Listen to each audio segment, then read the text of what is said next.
maître Oumar Fati avocat à la cour. tey audience de conciliation la maanaam audience la boo xamante ne tribunal day convoqué travailleurs liggéeykat yi ak employeur bi pour jéem a leen juboo leen mais ci dossier bi gis nañ ni juboo mënu fi am ndax ñoom employeur bi wone na ko loolu la manifester te travailleurs yi aussi donc mënuñu ànd ci li nga xamante ne moom la leen employeur bi teg donc c'est la raison pour laquelle fii donc jàmmarlo bi rek moo fi ses problème bi c'est simple c'est ay liggéeykat la yoo xamante ne ci période mbas mi ñu nekkoon di liggéey entre employeur bi daal di leen interdire tere leen génn maanaam ci biir usine bi rek la ñu mën a toog mënuñu génn même pour dem seeti seen famille loolu yoon daf ko dàq amul benn employeur wala particulier bu am sañ-sañ limiter mouvement d'aller et revenir d'un citoyen loolu autorité publique kese moo am sañ-sañ boobu donc ñoom amuñu woon benn droit di interdire liggéeykat yi di génn maanaam confiner leen ci biir usine bi guddeeg bëccëg rawatina que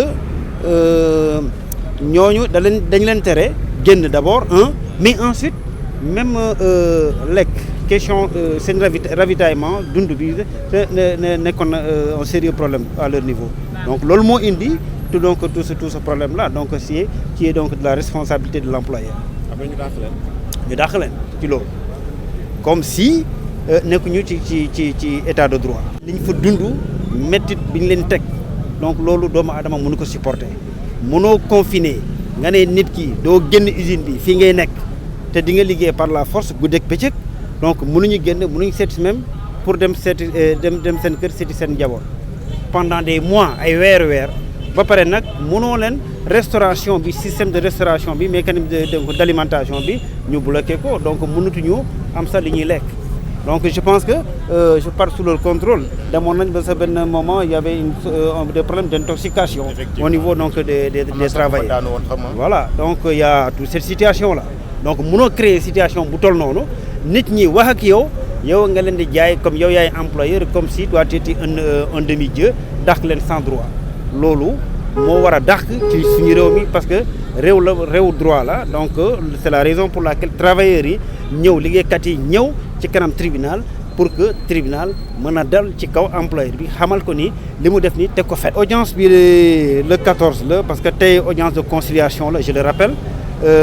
tribunal da doon jéem a trouver solution parce que loolu la yoon wax première audience toujours jéem a tentative de conciliation la loolu yoon moo ko teg comme obligation ci kaw juge saa bu travailleur bi ñëwee ci kanam tribunal donc ñoom le juge a une obligation de tenter de les réconcilier si possible maintenant à défaut de conciliation dossier bi dañ koy renvoyer ci kanam attekaay bi pour que ñu mën a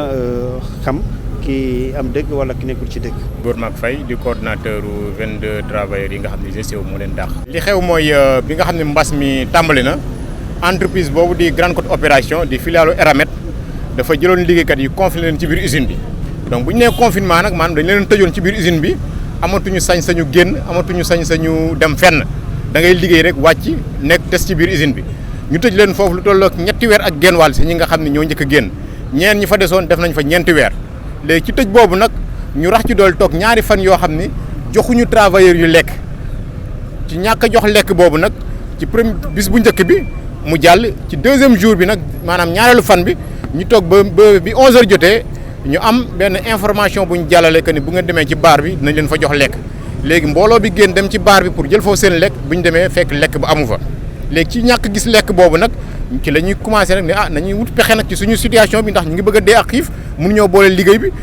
boole xiif ak mar te amuñu sax sañ-sañu génn dem ci bitig ba jënd benn paquet bombe boo ko defee boo ñëwee doo duggaat kon loolu moo waral nag ci génn boobu leen nag di ngeen ñu def ci ay conditions yu baax mbaa ngeen bàyyi ñu ñibbi seen kër léegi ci nañ génn ñibbi suñu kër boobu nag ngeen bàyyi ñu dem nekk ci suñu njaboot bu saa yu suñu liggéey jotee ñëw liggéey si loolu bi mbooloo moomu tasee ñu xool ci ñu leen neex jox leen ay demande d'explication leen da ngeen jalgati charge usine bi dàq nañ leen ci loolu. suñu taxawaay mooy bi nga xam ne jaar nañ fi ñu war a jaar yëpp jaar inspection du travail déggoo amul ñëw fii nga xam ne mooy tribunal du travail ci audience bu njëkk bi ñu doon sàkku déggoo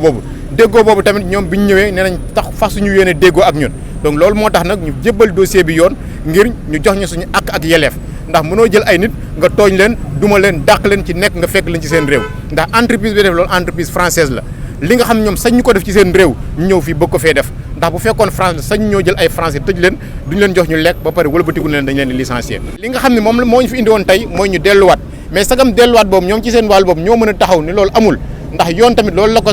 juge loolu la leen yoon sant ginnaaw bi réeroo amee dañu ñëw jéem a jubale sagam jubale boobu amul nag li ci des mooy ñu jox na suñu ndàmpaay suñu ak yelleef ci ki nga xam ne dañ koo tooñ dàq ko loolu la ñuy xaar ci suñu justice ngir ñu xam ne kat fii am na yoon parce que entreprise boobu du ñëw rek fekk ñu fi suñu réew jël suñuy ressources dàq suñuy doom. L'objectif, en résumé, il s'agit de 22 travailleurs, 22 pères de famille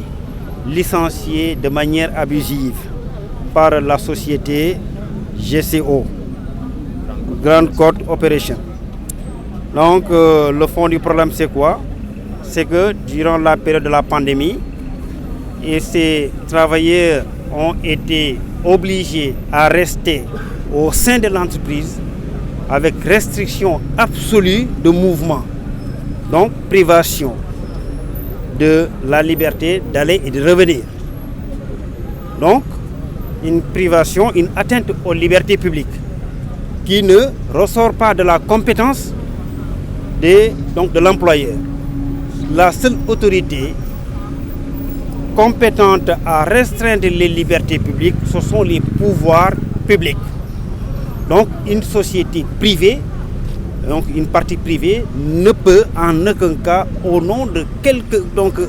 sans aucune raison, ne peut, quelle que soit la raison, donc ne peut se permettre de confiner des individus au sein de l'établissement.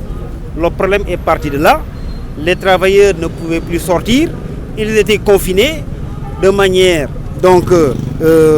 illégalement, je veux dire, mais ce à quoi s'ajoute une privation de nourriture. Mais quand vous interdisez des personnes de sortir, des personnes donc, qui n'ont aucune possibilité de sortir même pour s'alimenter, et que vous n'êtes pas en mesure de leur assurer la ration, la nourriture, il va de soi que s'ils sentent un mouvement d'humeur s'ensuit, mais forcément ce mouvement-là, cette situation est imputable à celui qui est à l'origine de celui qui a pris l'initiative de restreindre les libertés. Et vous portez le combat de ces 22 travailleurs? Oui, pas moi seul, hein. Je suis aux côtés de Maître Hassan Diomane Ndiaye, fervent défenseur des droits de l'homme, mais également il y a Moïse Mamadou Ndior qui est à nos côtés et nous comptons effectivement nous battre pour rétablir ces 22 braves personnes-là dans le droit. Tout a démarré avec l'arrivée du coronavirus. À partir du mois d'avril, l'entreprise a décidé de confiner ses travailleurs. Une décision unilatérale de restreindre les lois et libertés des travailleurs. Nous qui étions en confinement, nous n'avons plus le droit de sortir du site, même pour aller acheter quoi que ce soit ou pour rendre visite à ta famille. Alors qu'il y avait des gens qui étaient à quelques kilomètres de leur famille. Et de cette interdiction s'y ajoute le fait de rester 2 jours sans donner à manger à ces travailleurs confinés dans l'usine et mis en quarantaine au sein de l'usine même. Et de cela s'ensuit un mouvement d'humeur après une fausse information qui circulait en disant les gens allez prendre votre nourriture au niveau du bar. Arrivé là-bas, à notre grande surprise, il n'y avait pas de repas. Et il y avait un début de rassemblement. Les gens sont sortis pour demander de meilleures conditions ou à déconfiner. Mais de cette demande de déconfinement, à notre grande surprise, au lieu d'apporter une réponse positive, la direction en liaison avec le directeur des ressources humaines et le directeur général Michel Privé ont décidé ainsi de licencier 22 pères de famille en pleine crise, après tous ces manquements. La reprise des activités, c'était du ressort du tribunal. Après une longue négociation au niveau de l'inspection, ça n'a pas abouti. Au niveau du tribunal également, leur avocat s'est comporté de manière très déplorable en disant qu'ils ne sont pas venus pour négocier. Donc, vu les circonstances, il n'y a pas possibilité de négocier. Donc, c'est la raison pour laquelle la non-conciliation est constatée et nous entrons directement dans la phase contentieuse. Bon, le plan d'action, nous avons compté organiser une marche à partir du 13 décembre. Nous appelons toute la population sénégalaise et plus particulièrement toute la population de la localité de Diogo et environ à venir nous soutenir fortement, à venir se mobiliser davantage et dire non à cette injustice qui règne à cette injustice de colonisation qui règne au sein de cette entreprise-là. Et également, il y a une information, nous sommes là avec nos collègues de la CIS, qui est l'entreprise qui gère la restauration. Nous sommes victimes de la même situation parce que eux aussi, ils sont victimes d'un licenciement de 33 travailleurs qui vient d'une entreprise qui était entreprise de sous-traitance de la GCO. Donc ce qui veut dire que GCO a entraîné 55 licenciements, 55 pères de famille sont licenciés parce que cette entreprise de CIS était sous la dictature de CIS pour licencier, de GCO également pour licencier ces 33 travailleurs.